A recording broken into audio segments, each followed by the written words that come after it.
आज सोनू की शादी थी। सोनू की शादी रश्मिका से हो रही थी, जिसको कभी ना देखा ना जाना।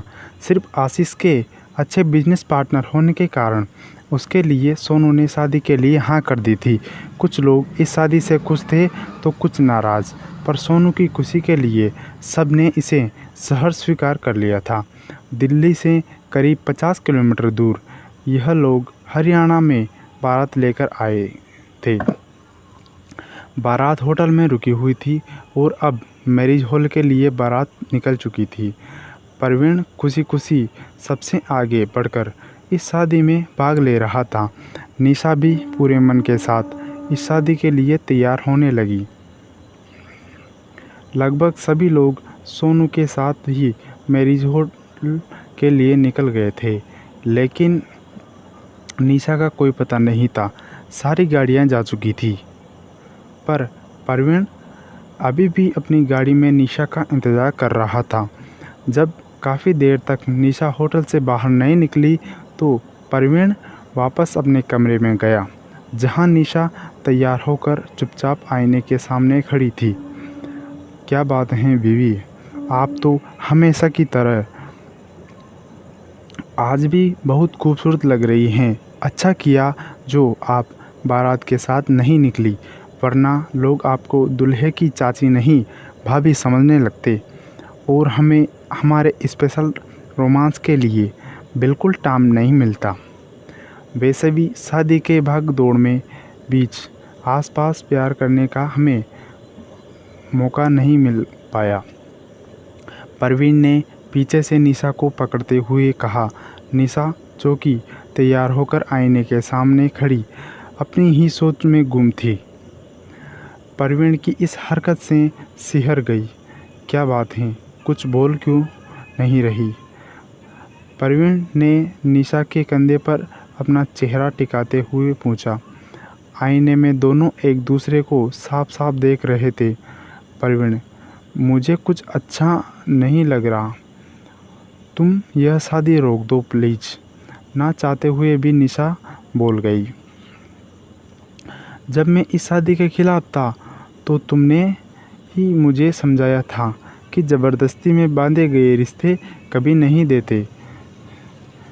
सोनू अगर पूजा से शादी नहीं करना चाहता तो हमें सोनू के साथ कोई ज़बरदस्ती नहीं करनी चाहिए। तो फिर अब क्या हो गया? प्रवीण ने कंधे से थाम कर ईशानी को अपने सामने किया, क्योंकि मुझे उस वक्त तक सही बात पता नहीं थी। मुझे ऐसा लगता था कि सोनू हमारी पूजा से प्यार नहीं करता और पूजा का प्यार एक तरफा है। निशा ने बताया, यह बात मैं तुम्हें समझा कर हार गया था कि पूजा और सोनू एक दूसरे से प्यार करते हैं, लेकिन जब भी तुमने मेरी बात नहीं सुनी थी। फिर अचानक से बारात जाने के समय तुम्हें ऐसा क्यों महसूस हुआ कि सोनू हमारी पूजा से प्यार करता है? प्रवीण ने पूछा। क्योंकि मैंने खुद सोनू से पूछा और सोनू की शादी की बात सुनकर उसके टूटे हुए दिल को भी मैंने महसूस किया था।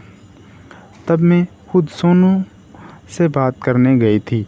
सोनू ने मुझसे साफ साफ इनकार किया था कि वह पूजा से प्यार नहीं करता, सिर्फ उसके लिए पूजा एक दोस्त है। निशा ने अफसोस से कहा। हाँ, तो बस बात यहीं ख़त्म हो गई।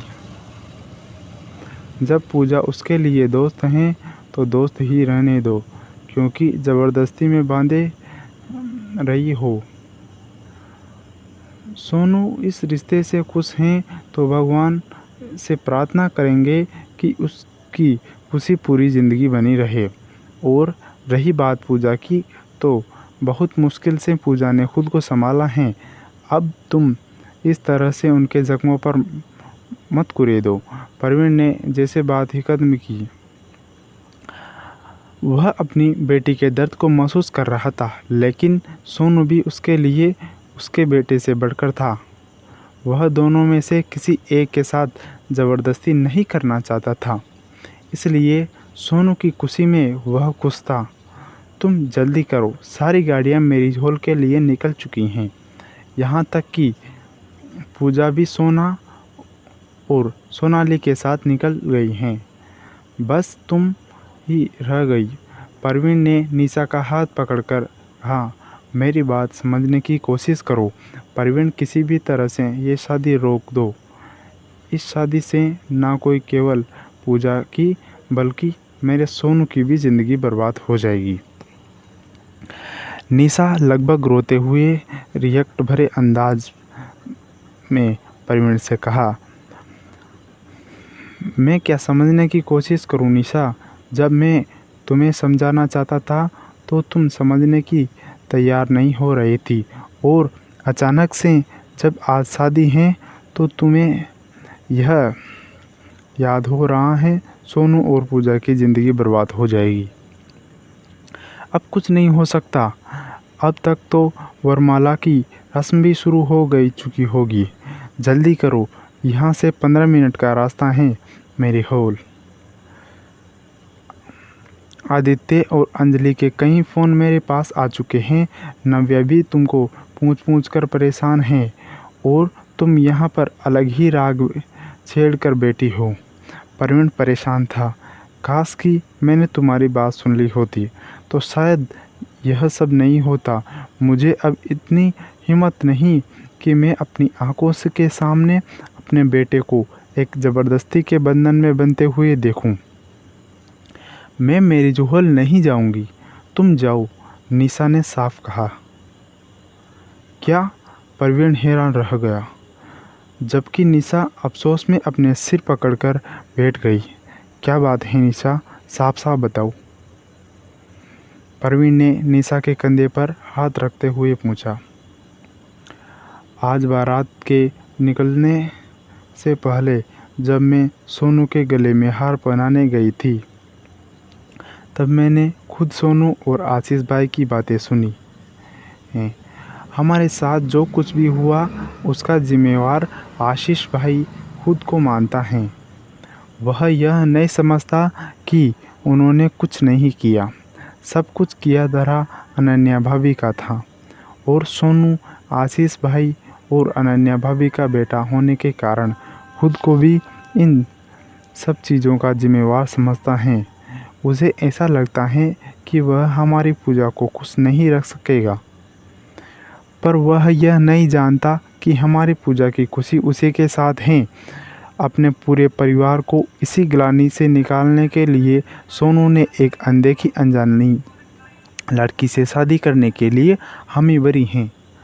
निशा ने पूरी बात परवीन से बताई। क्या? परवीन को तो जैसे विश्वास नहीं हुआ कि सोनू के मन में ऐसा भी कुछ चल रहा है और अपने डर में वह कुछ ऐसा भी कर सकता है। उसने अपने सर पर हाथ रख लिया। दोनों पति पत्नी चुपचाप बेड पर बैठ गए। मेरा मन तो कर रहा है कि अभी जाकर सोनू को 4 झापड़ लगा दूं और उसे वहीं से खींचता हुआ लेकर आऊं। आशीष भाई बड़े थे, यह नहीं कि बातों को समझें। उन्होंने भी सोनू को उसकी बेवकूफ़ी में ही मदद की। मैं तो यह सोचकर चुप था कि अभी पूजा की उम्र कितनी है। शायद इसलिए आशीष भाई की नज़र पूजा पर नहीं गई और आगे से खुद बढ़कर बोलता, अच्छा नहीं लगता। मुझे क्या पता था कि ऐसा कुछ इन लोगों के दिमाग में चल रहा है। परवीन को बेहद अफसोस था। परवीन और निशा अभी कुछ बोलते या फिर इस शादी को रोकने का उपाय सोचते, उससे पहले परवीन का फ़ोन बजा। स्क्रीन पर हैरान परेशान नज़रों से देखते के बाद परवीन ने ईशानी की तरफ देखा। क्या हुआ? निशा ने पूछा। परवीन ने फ़ोन निशा के आगे कर दिया और फ़ोन उठाकर स्पीकर पर डाल दिया। सर, बहुत बड़ी इमरजेंसी हो गई है। साधना मैम और अनन्या मैम को एक साथ फूड पॉइजनिंग की शिकायत हो गई है उन लोगों को हॉस्पिटल में एडमिट करवाया गया था, लेकिन जाने कैसे अनन्या मैम हॉस्पिटल से भाग गई और साधना मैम की हालत बहुत ही नाजुक है। वह इसी वक्त आपसे मिलना चाहती हैं, प्लीज़ जल्दी आइए। प्रवीण का आदमी उधर से बोल रहा था। प्रवीण ने हैरानी में निशा की तरफ देखा। तभी फ़ोन पर से साधना जी की आवाज़ सुनाई पड़ी। बेटा जल्दी आ जाओ, मैं जानती हूँ कि मेरे कर्म का माफ़ी के लायक नहीं हैं, पर तुम्हें एक बहुत ज़रूरी बात बतानी है। मेरे पास समय कम है, मैं आ रहा हूँ। मॉम। साधना जी की कांपती हुई आवाज़ ने प्रवीण के दिल में हलचल मचा दी थी। निशा जल्दी चलो। प्रवीण ने हाथ पकड़कर निशा को उठाया और फिर रणधीर जी ने फ़ोन पर एक मैसेज छोड़कर प्रवीण निशा को लेकर तुरंत दिल्ली के लिए निकल गया। वहाँ जो हुआ वो देखकर उनके होश उड़ गए। अगला पार्ट देखने के लिए आपको चैनल को सब्सक्राइब कर लें ताकि अगले पार्ट का आपको नोटिफिकेशन मिल जाए, और वीडियो का बताएं कमेंट करके कैसा लगा, और वीडियो को लाइक करें। Thank you.